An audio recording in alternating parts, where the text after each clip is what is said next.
جو آپ بنیادی فرق بیان کرتے ہیں مختلف مکتبہ فکر کی، کہ کہیں مین چیز حدیث ہے، کہیں اجماع ہے، کہیں کچھ اور ہے، اور خصوصاً فراہی مکتبہ فکر میں مین چیز قرآن ہے، تو کنفیوژن یہ ہے کہ ان میں سے جو صحیح نظریہ ہے وہ اجماع اور تواتر کے ساتھ منتقل کیوں نہیں ہوا؟ اتنی زیادہ اہم اور بنیادی چیز میں فرق کیسے واقع ہو گیا؟ شکریہ۔ کیوں ہونا چاہیے؟ یہ جو فہم ہے، یہ صحیح نظریہ ہے، یہ اجماع اور تواتر سے منتقل ہونا چاہیے۔ یہ کس چیز کا تقاضا ہے؟ علم کا تقاضا ہے، عقل کا تقاضا ہے، دین کا تقاضا ہے؟ کیسے کہتے ہیں آپ؟ یہ دعویٰ کیسے کرتے ہیں؟ وہ اس طرح سے کہ جیسے کہ مطلب اللہ تعالیٰ نے اپنا دین پوری مکمل پورا دین، جس طرح یہ کہتے ہیں کہ بیان قرآن اور سنت کے اندر مکمل دین دے دیا ہے، اب اس کے بعد کوئی مطلب اختلاف نہیں ہونا چاہیے۔ تو پھر رسول اللہ صلی اللہ علیہ وسلم کے جو مخاطبین ہیں وہ سب کے سب اس دین پر ایمان کیوں نہیں لے کر آئے؟ اگر دین جو ہے وہ مکمل ہدایت ہے اور وہاں پر تو دین کو پیش کرنے والی شخصیت بھی موجود ہے، اجماع اور تواتر کی تو ضرورت ہی نہیں ہے، اس لیے کہ وہ آپس میں مکالمہ ہو رہا ہے، تو وہ سب کے سب کیوں ایمان نہیں لیا؟ دین تو مکمل ہدایت ہے۔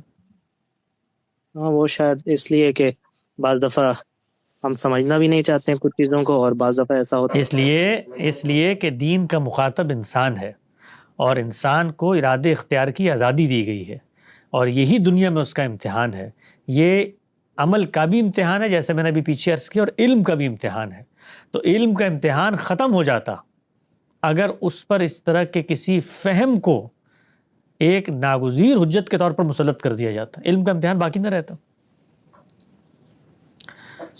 تو علم کا امتحان ہے جس کی وجہ سے اللہ تعالیٰ نے لوگوں کو آزادی دی ہے کہ خود خدا کے کلام کو جب ان کے سامنے پیش کیا جا رہا ہوتا ہے تو رد کر دیتے ہیں، اور اس کے بعد جو لوگ ہیں جب ان کو یہ بتایا جاتا ہے کہ دیکھو قرآن مجید اپنے بارے میں یہ دعویٰ کرتا ہے، تو اب اگر تمہارے دینی فہم میں اختلاف ہو جاتا ہے تو فیصلہ کن اتھارٹی قرآن کہتا ہے مجھے بناؤ۔ تم بناتے ہو اجماع کو، تم بناتے ہو روایت کو، تم بناتے ہو ان خارجی فلسفوں کو، تو اس میں دیکھو تم اپنے علم کے امتحان میں ناکام ہو رہے ہو۔ تو یہ تو دنیا کی اسکیم کا حصہ ہے۔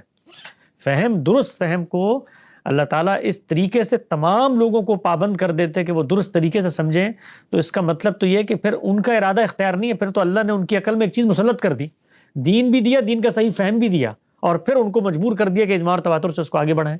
تو یہ کام تو اللہ تعالیٰ اپنے پیغمبر کے مخاطبین کے ساتھ نہیں کرتا۔ ان کے بارے میں کیا کہتا ہے؟ اما شاکرن و اما کفورا، مرضی ہے بھائی شکر ادا کرنا ہے یا کفر کرنا ہے، ورنہ یرضی لعباد الکفر، میں راضی نہیں ہوں کہ تم کفر کرو، لیکن لا اکراہ فی الدین، کوئی جبر نہیں ہے، آزادی کا فیصلہ کرو، کانسیکوینسز بھگتنے کے لیے تیار ہونا۔ پیغمبر کی موجودگی میں کچھ کانسیکوینسز یہاں آتے ہیں، باقی دنیا کے لیے بعد میں آئیں گے۔ تو یہ کام کبھی نہیں ہو سکتا۔ اگر یہ کام ہو جائے تو پھر یہ دنیا بنانے کی اسکیم ہی فیل ہو جاتی ہے۔